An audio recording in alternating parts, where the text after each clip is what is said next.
Napasmado ang bunganga. Beep, beep, beep, beep, beep. Ang tagalupa na viral ang mukha. Beep, beep, beep, beep, beep. Bumibip, bip, bip, bip, bip, bip, bip, bip, bip, bip, bip na ba? Ang lahat. Martian. Beep, beep, beep, beep. Enrico Pañero. Beep, beep, beep, beep, beep. Beep, beep, beep, beep, beep, beep, beep, beep. Beep, beep, beep, beep, beep. Titilaok! Titilaok! Beep, beep, beep, beep, beep. Ito na ang 101.1 Yes FM Balitang Ha? Kamusta naman ang mga Yes Pre natin na gumagamit ng Skyway? Balitang-balita ngayon mga Yes Friend Martian, taong bayan. Taong bayan!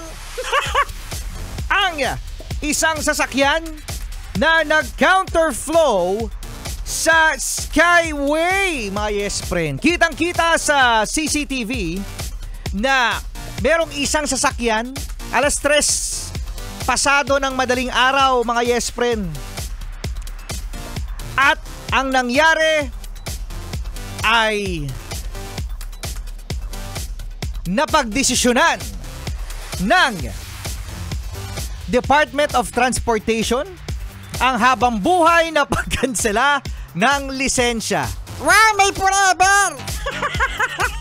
Meron nga forever. May forever, ano? So ito ay bago pa mga Yes Friend gumulong ang investigasyon.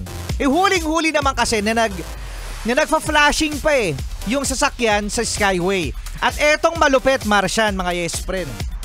Nung siya ay nahuli ng nakabantay na security ng Skyway, tinikitan siya Ang violation, mga Yes Friend, ay reckless driving tapos illegal counterflow.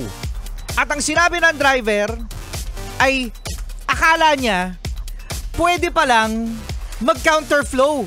La! Paano mo nasabi? You tell me! Nabuhay niya naman yung you tell me. Paano nasabi? Akala niya pwede mag-counterflow.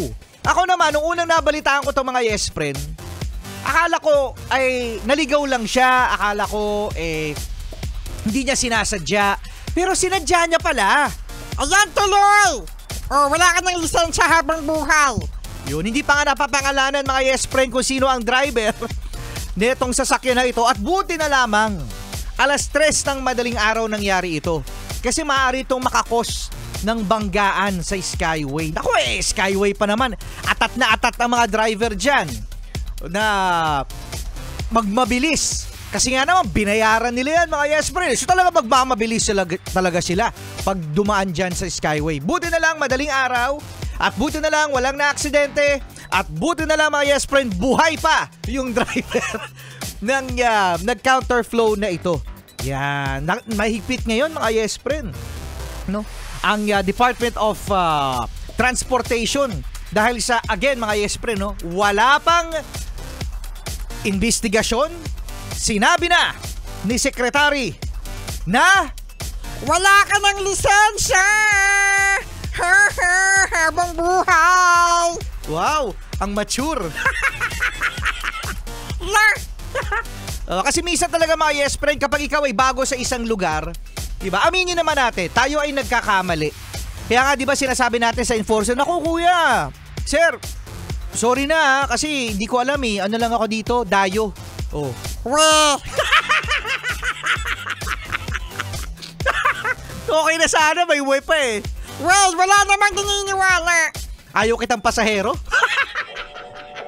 Ayaw kitang pasahero, Martian. Kuya, hindi po yun nagsasabi ng totoo. Araw-araw kami dumadaan dito. Kailis. I've been feeling lonely. Memories of 2019.